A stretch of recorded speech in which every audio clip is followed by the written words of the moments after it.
institution, I always feel that, at least once I should go and visit that great place.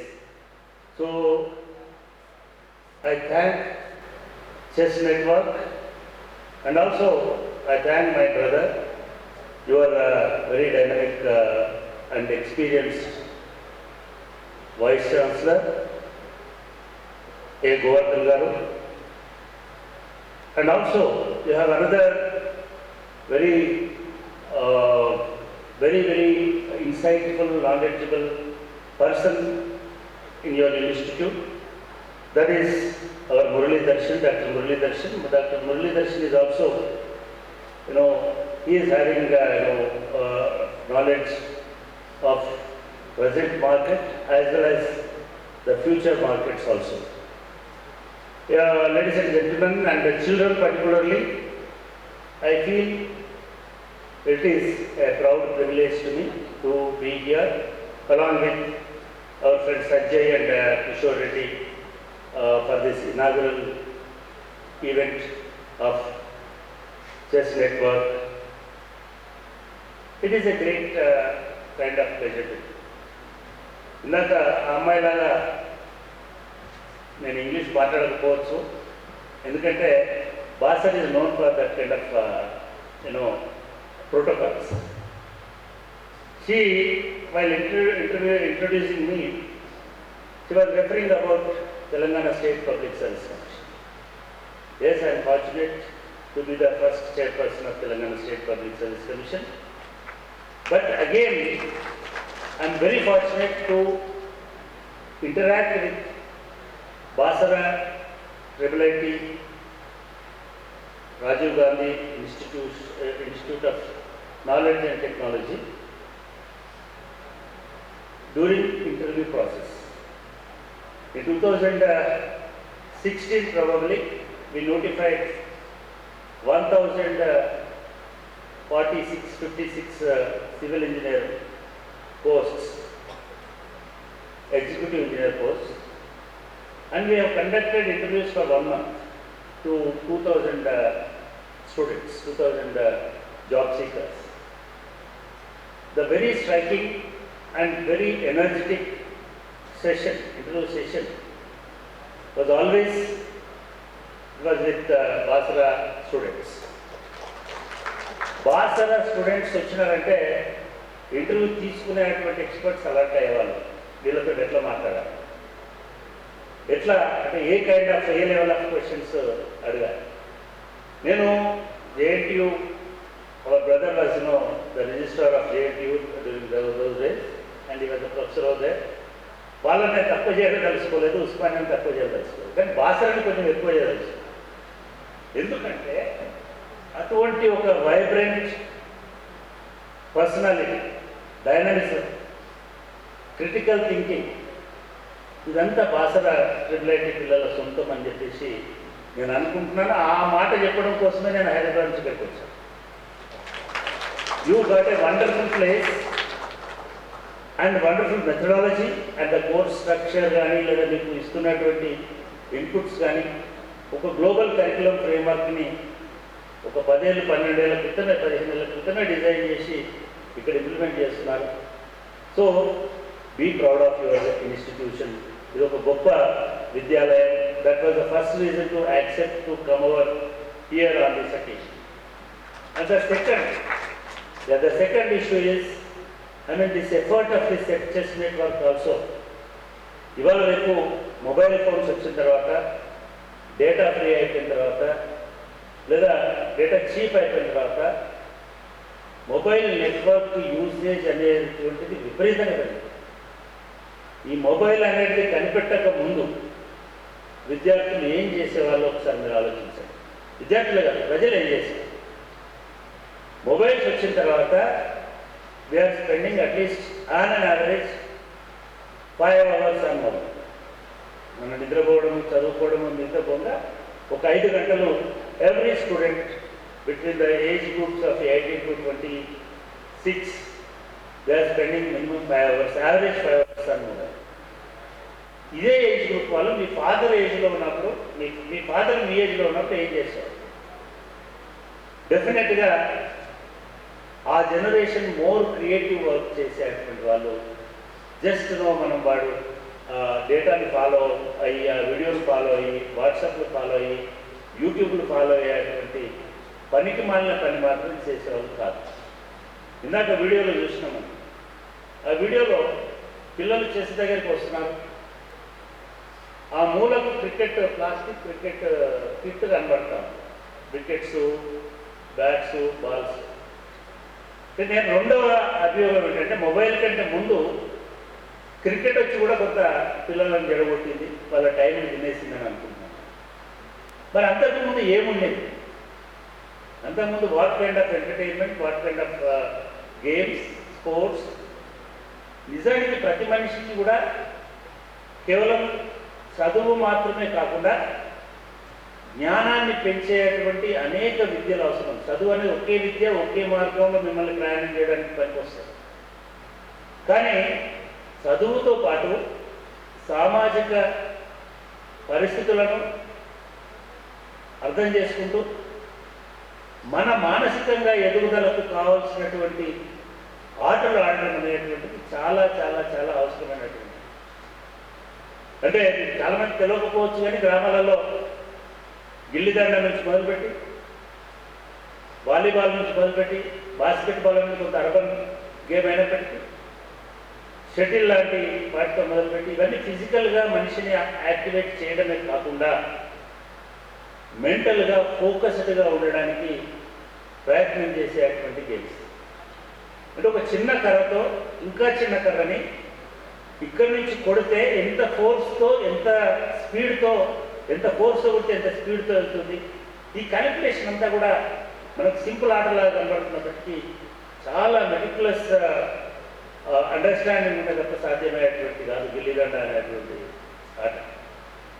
అదొకటే కాదు, even chess రాకముందు, chess అనేది కొంత లేట్గా విలేజెస్కి enter అయ్యవచ్చు, కానీ మన దగ్గర కూడా లోకల్గా ఉండేటువంటి చెస్ టైప్ ఆఫ్ గేమ్స్ చాలా చాలా నేటివ్ గేమ్స్ ఉన్నాయి. పాము, నిచ్చెన, ఇట్లాంటి టైప్ ఆఫ్ గేమ్సే కాకుండా ఊళ్ళల్లో 5 గద్దులని, చింతగింజలతో ఆడేటువంటి ఆటల నుంచి మొదలుపెట్టి ఇట్లా చాలా రకాలైన ఆటలు. ఈ ఆటలు ఎందుకు ఆడుతున్నారు, ఎందుకు ఆడాలి అంటే, మనం ఒక కథ చదువుకుంటూ పోతే మనకు ఆ కథ మీద పారవశ్యం తప్ప ఆ కథ వెనుక ఉన్నటువంటి విమర్శనాత్మకమైనటువంటి ఆలోచన, క్రిటికల్ థింకింగ్ అంటాం కదా, అది ఉండదు. నేను మర్చిపోయాను, ఇవాళ శ్రీరామనవమి కాబట్టి మీకు అందరికీ శ్రీరామనవమి శుభాకాంక్షలు. ఎందుకంటే సుధీర్ అక్కడి నుంచి ఉండేది రాముడి దేవాలనే ఇది ఇవాళ కార్యరూపం దాల్సిందని చెప్పినారు. అదేవిధంగా ఇక్కడ ఉన్న సరస్వతి అమ్మవారి వల్లనే కార్యరూపం దాల్సిందని చెప్పినారు. ఇది కేవలం మనల్ని మనం తృప్తిపరచుకోవడం చెప్పుకునేటువంటి మాట. శ్రీరామచంద్రుడు, సరస్వతి అమ్మవారు ఎంత ముఖ్యమని మనం భావిస్తామో, మన లోపల ఉండేటువంటి చైతన్యం, మనకు కలిగేటువంటి ఆలోచన కూడా అంతే ముఖ్యం.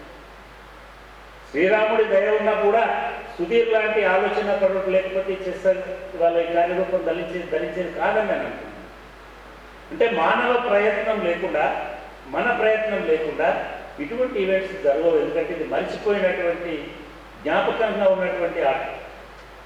దీన్ని ఫోర్ ఫ్రంట్లోకి తీసుకురావడానికి సుధీర్ దాదాపు ఒక 3-4 నెలలు హండ్రెడ్స్ ఆఫ్ మెసేజెస్ మా గ్రూపులలో ఫ్లోట్ చేసినాడు, చెప్పినాడు. సరే, వాటి అన్నింటినీ చూసి చదివి రెస్పాండ్ అయ్యకపోయినా, అయ్యే అవకాశం లేకపోయినా, బట్ సుధీర్ గురించి నాకు తెలుసు కాబట్టి, ఆయన ఎఫర్ట్స్ తెలుసు కాబట్టి, ఒక 40 సంవత్సరాల నుంచి నేను గమనిస్తున్నాను కాబట్టి, ఆయన జేఎన్యూలో ఉన్నప్పటి నుంచి, తర్వాత ఉస్మానియా యూనివర్సిటీ, నేను ఉస్మానియాలో వస్తుండేవాడిని. అప్పటి నుంచి every moment, every phase of his life నేను అబ్జర్వ్ చేస్తున్నాను. ఇందాక వారు చెప్పారు, అసలు తెలంగాణ అనే పదమే లేనప్పుడు, బతుకమ్మ అనే పదమే లేనప్పుడు ఆయన అమెరికాలో బతుకమ్మ ఆటని ఇంట్రొడ్యూస్ చేసి, అక్కడ ఉన్నటువంటి సెటిల్ అయిన మన పిల్లలతో బతుకమ్మ ఆడించి తెలంగాణ ఆలోచనని పోది చేసినటువంటి వాళ్ళలో సుధీర్. అట్లే మీరు విలేజ్లో లైబ్రరీ అనేది ఊహించారు, దాన్ని ఒక మూమెంట్ లాగా నడిపించి విలేజ్ లైబ్రరీస్ని తీసుకొచ్చినటువంటి వ్యక్తి. మీకు చాలామంది పుస్తకాల గురించి చెప్తారు.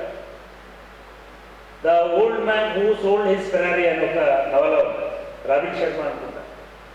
ఒక రాబిన్ శర్మ అంటే ఆయన అమెరికాలో ఒక పెద్ద శ్రీమంతుడు, పెద్ద అడ్వకేట్, పెద్ద ఏదో ఒక ఆయన ఒక ఫైన్ డే ఈ లైఫ్ పరమార్థం ఏమిటి, కేవలం డబ్బులు సంపాదించడమేనా, కేవలం ఈ స్టేటస్ పొందడమేనా అనుకొని ఆయన సంపదంతా అమ్మేసి ఆ ఫెరారీ కార్ను కూడా అమ్మేసి ఆయన ప్రపంచ జ్ఞానం కోసం వచ్చి ఎక్కడో హిమాలయాల్లో ఎక్కడో సెటిల్ అయ్యి ఇది చేస్తుంటాడని బహుశా అది కథ. నిజానికి సుధీర్, నేను ఎంఏ చదువుతున్నప్పుడు సుధీర్ జేఎన్యూలో ఢిల్లీలో పిహెచ్డీ చేస్తున్నాడు. ఆయన ఇప్పటికి ప్రొఫెసర్ అయ్యేవాడు, వైస్ ఛాన్సలర్ అయ్యేవాడు, 2-3 వైస్ ఛాన్సలర్ అయ్యేవాడు. ఆయనకు ఉన్నటువంటి డైనమిజం అది మధ్యలో వదిలేసి పిహెచ్డీని అమెరికా వెళ్ళిపోయాడు. అమెరికాను మధ్యలో వదిలేసి కెనడా వెళ్ళిపోయాడు. అంటే ఏదైనా ఒక గొప్ప పని చేయగలిగే సత్తా ఉన్నప్పటికీ కూడా ఆయన వ్యవసాయం చేయడం గొప్ప పని అనుకొని కెనడాలో వ్యవసాయం చేసి కూరగాయలు పండిస్తున్నాడు.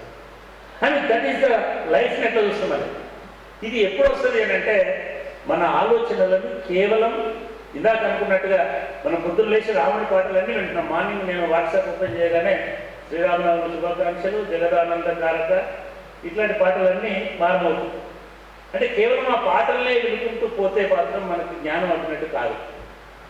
ఆ పాటల అంతరార్థం ఏంటి అంటే మనం ఇందాక నేను చెప్పినటువంటి మనిషి తన ప్రయత్నం, రాముడి జీవితంలో కూడా రాముడు తన ప్రయత్నాన్ని తాను చేయకపోయి ఉంటే, రాముడు ఇన్నోవేటివ్గా ఆలోచించకపోయి ఉంటే, రాముడు క్రిటికల్ థింకింగ్ చేసి ఉండకపోయి ఉంటే, రాముడు ఎత్తుగడలు వేసి ఉండకపోయి ఉంటే రావణుడి ముందు గెలిచేటువంటి వాడు కాదు. ఎందుకంటే రావణుడు బ్రహ్మదేవుడితో సమానం. ఆయన పేరు రావణ బ్రహ్మ.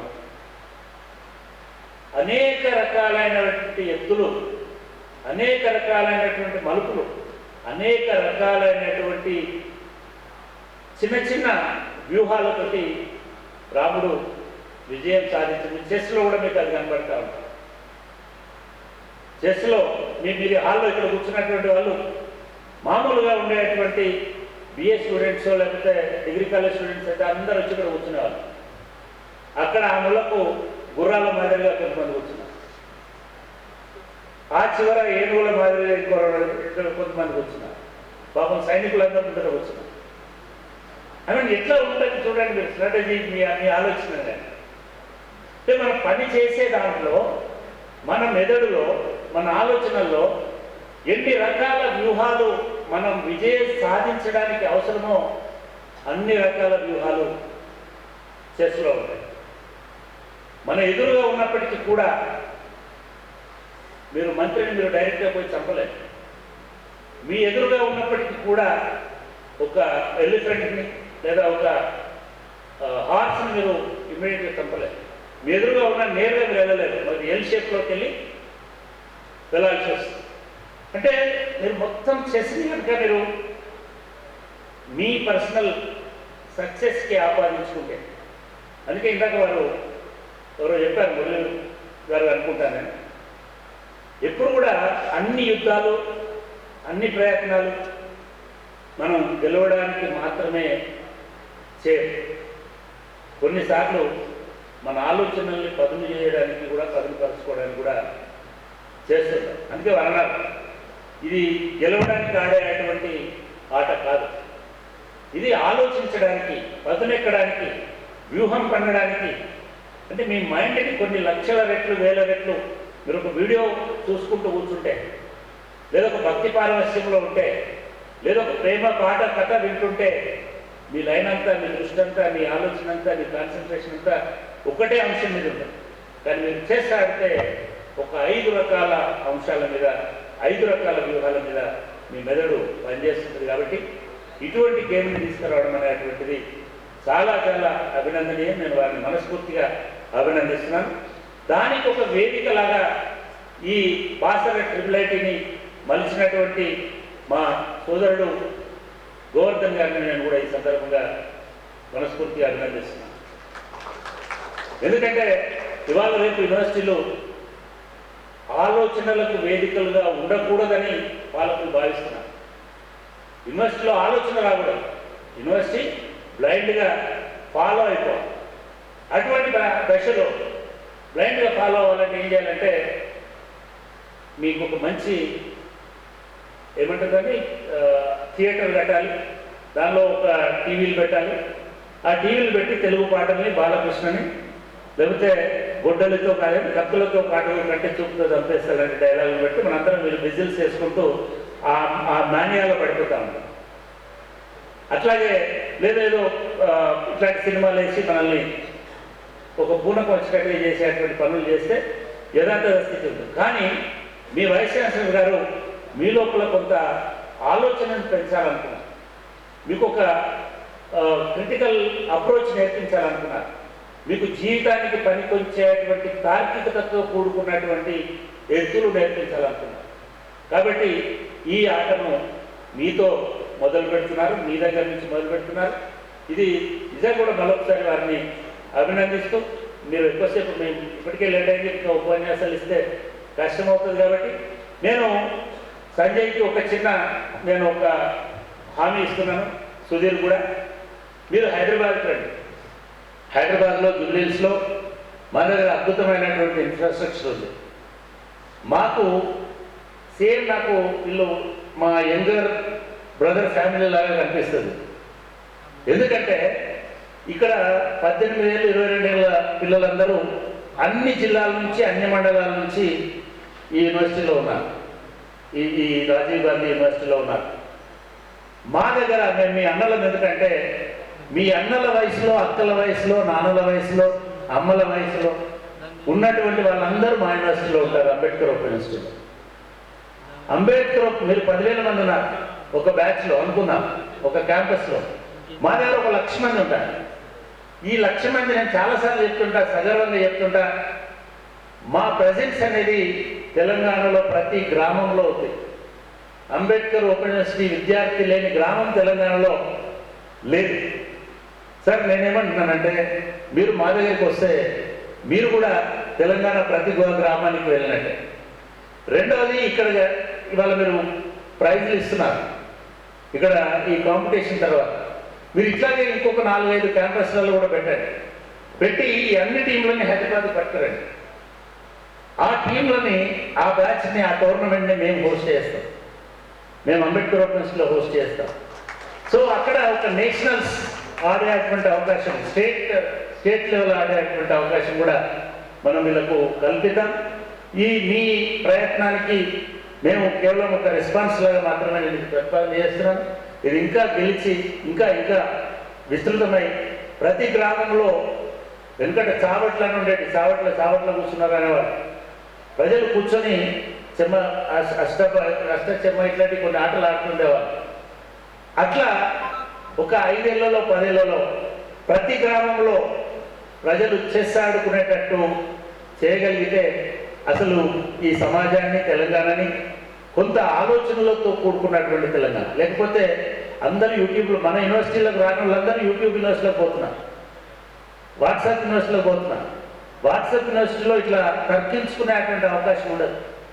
కాబట్టి ఆలోచన వైపు, జ్ఞానం వైపు తెలంగాణ సమాజం నడవాలని కోరుకుంటూ, దానికి ప్రయత్నం చేసినటువంటి చెస్ నెట్వర్క్కి, అదేవిధంగా దానికి ప్రాథమికంగా ఒక వేదికను అందించినటువంటి మన RGUKT బాసర్కి నేను మనస్ఫూర్తిగా అభినందన తెలియజేస్తూ, నాకు ఈ అవకాశం ఇచ్చినందుకు ముఖ్యంగా ఇవాళ ఒక ఇంపార్టెంట్ ఉన్నప్పటికీ కూడా ఈ ఒక 4-5 కారణాలు ఇందాక చెప్పినట్టుగా బాసర్ IIT మీద ఉన్న, IIT మీద ఉన్నటువంటి ఒక ఏమంటాం దాన్ని, ఒక ఆరాధన అంటాం కదా, అటువంటి భావన. ఎందుకు చెప్తున్నానంటే మీ అందరూ కూడా, మేము ఫస్ట్ ఇంటర్వ్యూలు పెట్టి 1000 మందిని తీసుకుంటే మేము పేపర్లో చదివిన తర్వాత 430 మంది ఒక్క మీ యూనివర్సిటీ నుంచి, మీ ఇన్స్టిట్యూషన్ నుంచి వచ్చినటువంటి ఇంజనీర్లు ఉన్నారు. వాళ్ళు ఇవాళ 430 అని అంటే దాదాపు మన 32 జిల్లాలలో వాళ్ళు తెలంగాణ అభివృద్ధికి, తెలంగాణలో నిర్మాణాలకి, మెయింటెనెన్స్కి, తెలంగాణని ఒక భవిష్యత్ దీనిగా మార్చడం కోసం వాళ్ళు ప్రయత్నం చేస్తున్నారు. కాబట్టి ఒకసారి ఈ ఇన్స్టిట్యూట్ నేను సందర్శించాలనుకున్నాను, అది కూడా ఒక కారణం. మీ అందరికీ కూడా I wish you all the best and once again మీ అందరికీ శ్రీరామనవమి శుభాకాంక్షలు. Thank you very much.